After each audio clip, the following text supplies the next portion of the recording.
Registration day, 28th of September. It is just gone 3 o'clock and the temperature is about 30 odd degrees.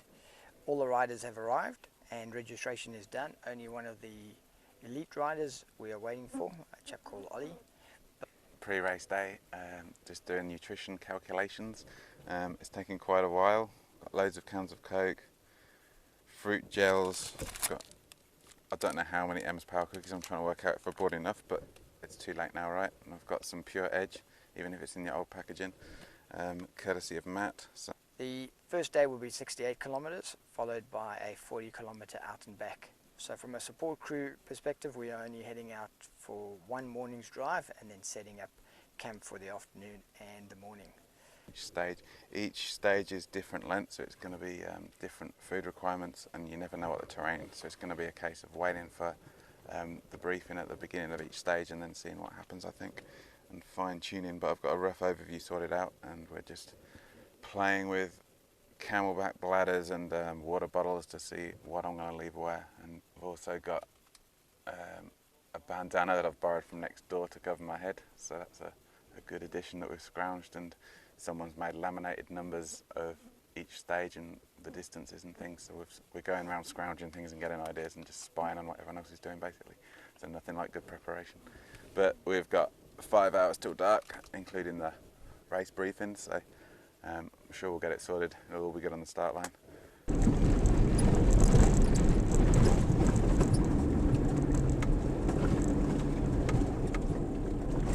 Right, in-car diary.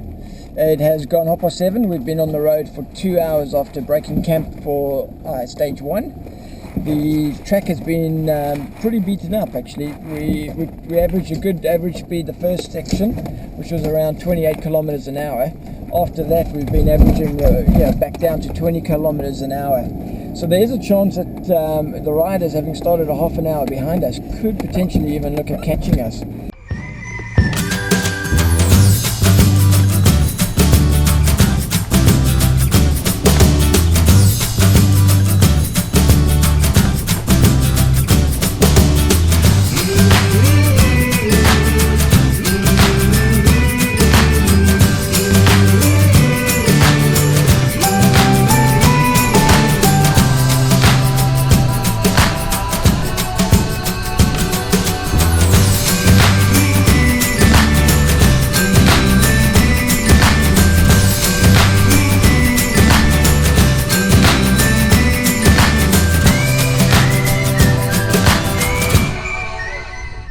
We've just passed the second water point, and someone has actually notified that they have spotted a camel on the left.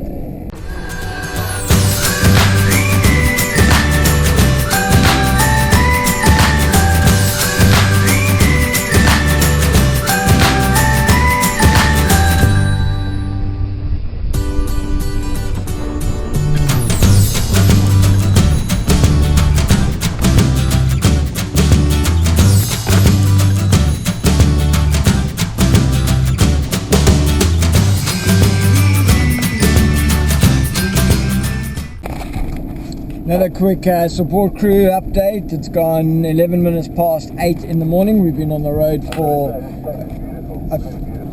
a few hours. Alan has just come on stating how beautiful it is in the background. He, as race director, have opted to stay behind and let the timekeeper lead the front convoy.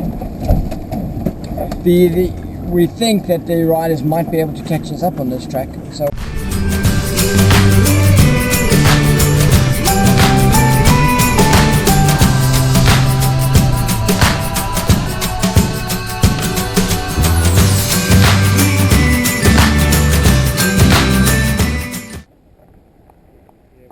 Well done. How you feeling? Huh? How you feeling? Good? You looking okay?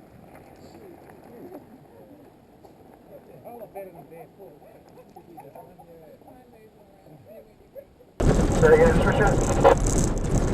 Just have to stop a minute. No problem, give us a shout when you're rolling.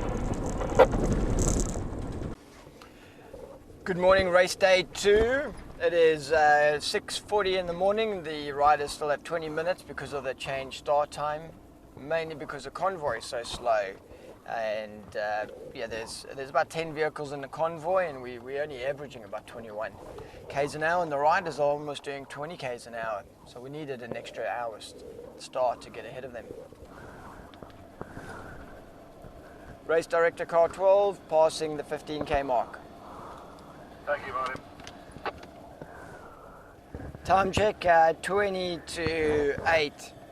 Peter and the guys have been racing for 40 minutes. We have, as a convoy, covered almost 37 kilometers, still about 16 k's as a crow flies. I think they have a 54 kilometer stage today. It's 23 degrees at the moment. So by the time the boys get here, it's going to be close to the 30-degree mark. A few more thoughts as part of the support crew, what works well and what doesn't work well. The drives are pretty long in the morning, and there is an emphasis of trying to keep the convoy together and keep moving. So the driver does need to have a snack pack with them, something to nibble on, something to eat. Another tip is a water stop will occur and a pit stop will occur at some point. So being able to have a quick cup of tea, if that's your fancy, or a cup of coffee. So having a jet boil or a kettle that can boil really quickly will be of huge benefit. Hey Ben! Over by the Amarok.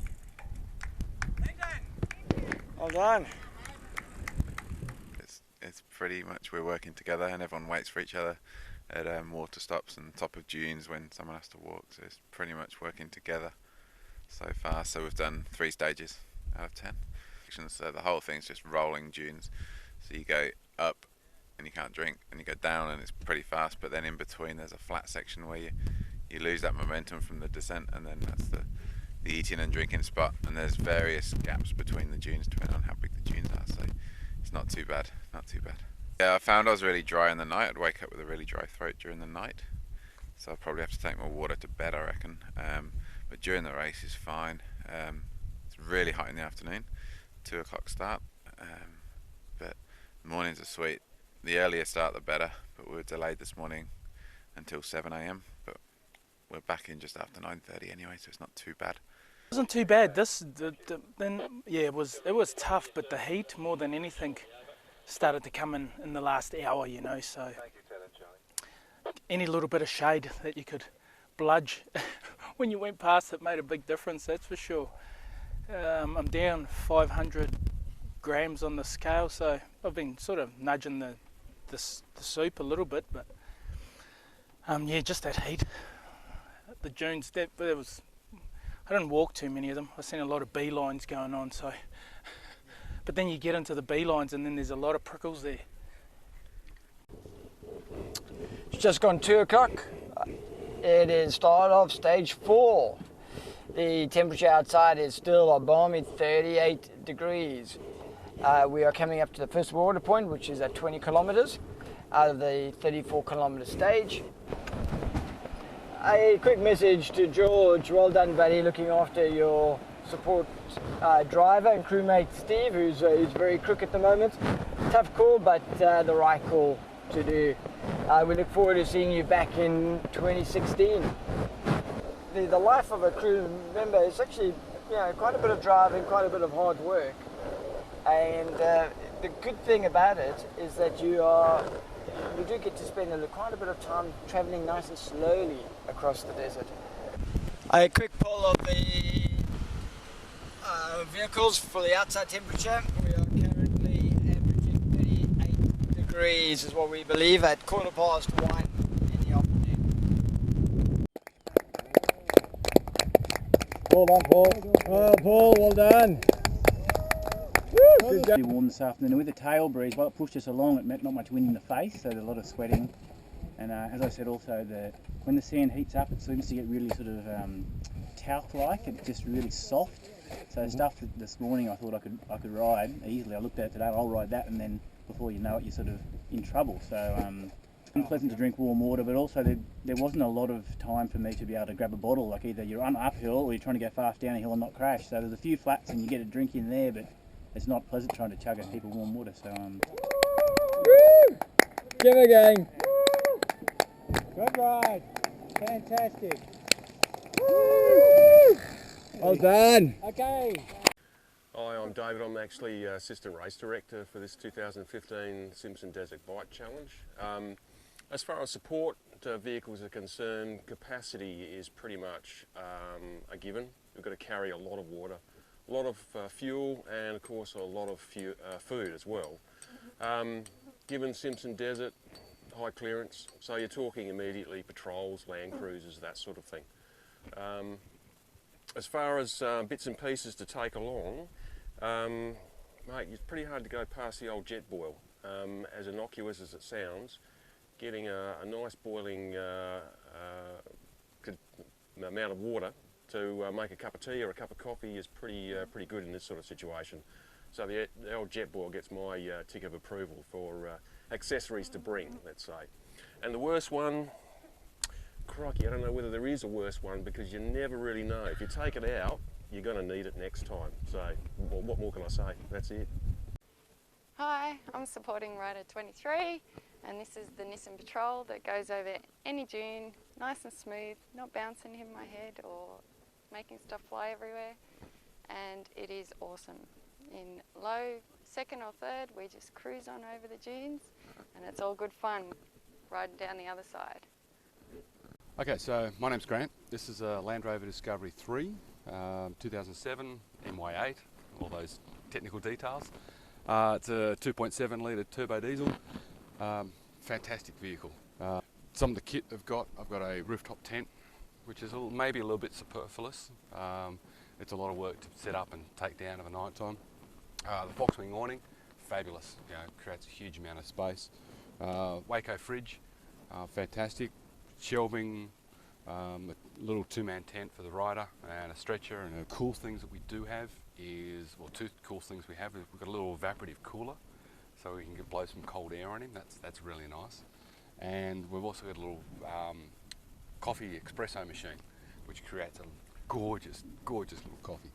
So they're probably the things that are really good. Probably the one thing, as I said, which I'd do maybe differently, would maybe not bring the rooftop tent. But it's a great vehicle. Just put it in sand mode and just go straight over the dunes. Really enjoying it. Jem with rider number 3, Ollie Klein. Look, I'm supporting Ollie on this ride. We've come over in Trev, the troop carrier, or Trev the troopy. The thing I love about this car is I just love Trev. He's got a V8 engine and he's getting me up all the sand dunes really nicely, which is great. And the one thing I haven't touched are all those long sleeve tops. Long sleeve Metallica Swarm winter merino wool, because someone told me it was going to be cold in the desert at night time. Pig's bum, it's not. Oh, the best gadget would be the AeroPress. Normally we do like the percolator, but like I can have a coffee in like 30 seconds. It's amazing. So thanks to Tom Grant who gave me the tip on that one. Yeah, g'day. My name's Adam. I'm supporting Billy Somerville, rider number 2. It was a short sort of decision to come up here for me, so luckily Billy had everything organised, cooked, all the food was ready to go. All I'm doing is really driving his car. It's pretty handy, it's his car, not mine. We've had a couple of little issues, flat tyre and a cracked windscreen so far, so fingers crossed that's the end of that. So gadget wise, yeah, can't really think of anything. We're fairly self-sufficient and pretty basic, although the car's very well fitted out. Luckily we haven't had to use a snatch strap yet, so that's a good thing. So.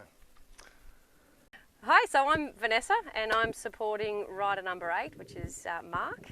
And my support vehicle is the Land Cruiser with a V8, so that's one of the best gadgets.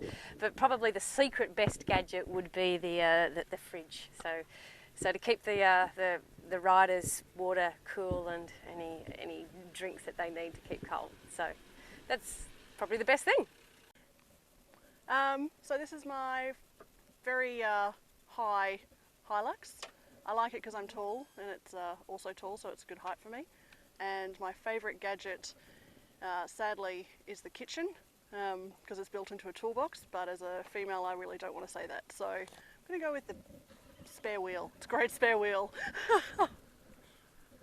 So we're halfway kind of through the event. Can you give me a call out in terms of how many litres of water each vehicle has?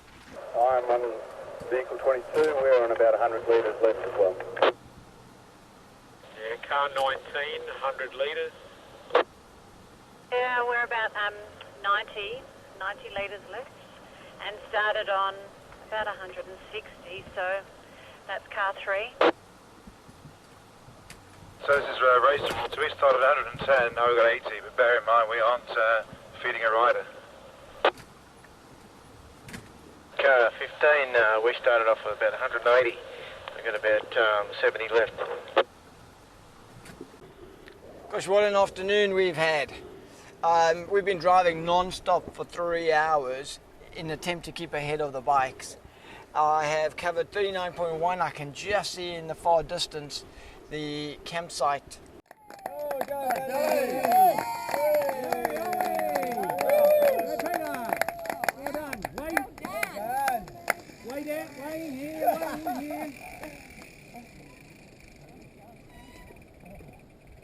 Thoughts on stage 6? That's brutal. Yep. Walking the park. Yeah, Hills Park. We're really looking forward. You told us when there's 8 k's to go, it opens up into cattle country and it's pretty flat. It wasn't flat. I didn't see a cow. There was no cattle. It was soul destroying. We were just up at last June. It was 8k to go exactly, and then there was just more. Race director, the convoy has left the camp. Thank you, 12. Hey, good morning from Poeppel Corner. It has gone, what is the time? 20 to 6. We actually had a half an hour earlier wake-up call this morning because somebody's phone or the alarm was set to Queensland time and not South Australia time, which is the race time that we are on. Temperature is 15 degrees. The riders have about 80 kilometers to do today, and they'll enjoy the first 20 kilometers along the pan. The pace will be up there. Morning report, it is gone 7:30 and it's 25 degrees.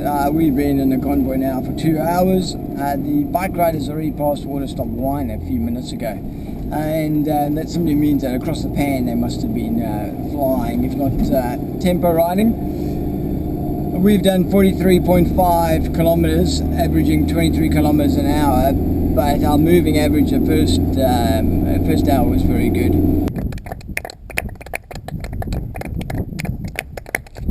Pop a wheelie, pop a wheelie. Well done.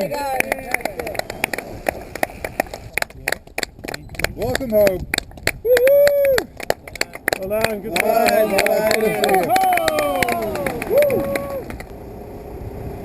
Hey, how's things?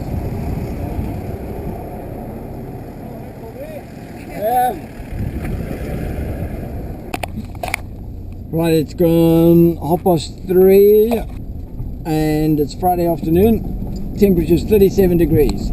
So although the temperature's a little bit cooler, the riders have got quite a strong headwind for the 50 odd kilometer stage. We've got 10 k's left to go before we see Little Red, and then we've got to get over Little Red and set up before the riders come. Driving today, Jean, any comments? No, really. I'm enjoying the company. I'm enjoying the driver's lessons, and we're sort of cruising along. Beautiful weather. As you were saying, it's a bit hot out there. Strong headwind, and they're really going to dig deep today to get these last 50 k's in. If they can survive this today, well, their last exercise or stage tomorrow is easy.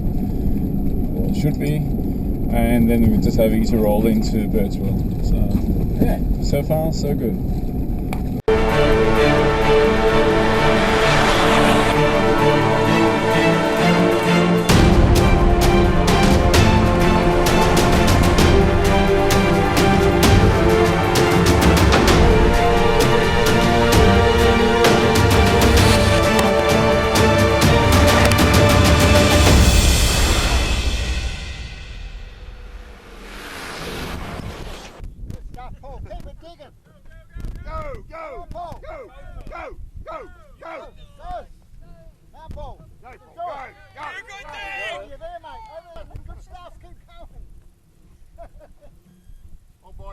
copying my style.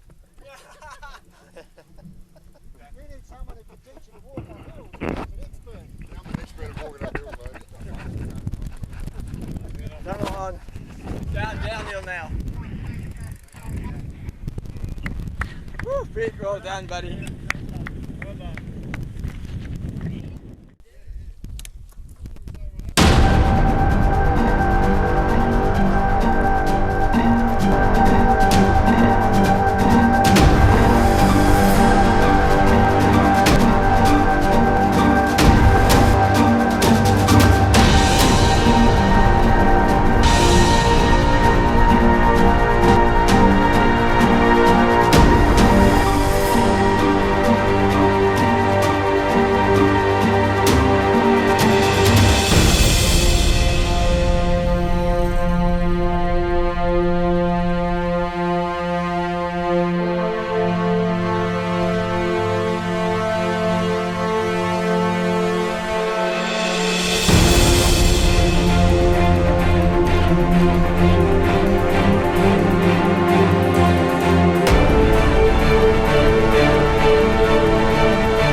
That's really fun.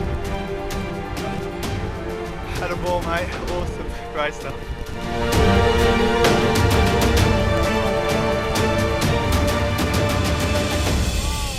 4, 3, 2, 1, go!